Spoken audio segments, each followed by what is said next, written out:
যে আমরা মানুষ প্রজাতি মৃত্যুকে কিন্তু খুবই ভয় পাই এবং মৃত্যুকে যখন আমরা কাছ থেকে দেখি তখন কোনো সময় মনে হয় যে এটা খুবই ভয়ানক, আবার কোনো সময় মনে হয় না এটা আরামদায়ক।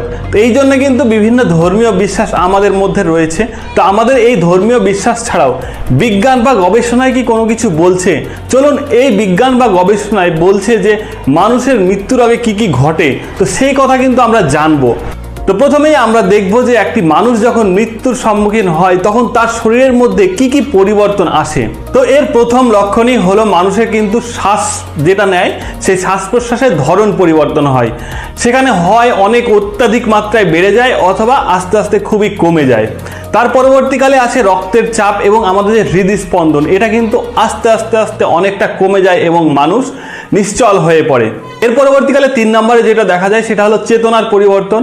মানুষ আস্তে আস্তে অবচেতন হয়ে যায় যখন মৃত্যুর মুখে ঢলে পড়ে তখন।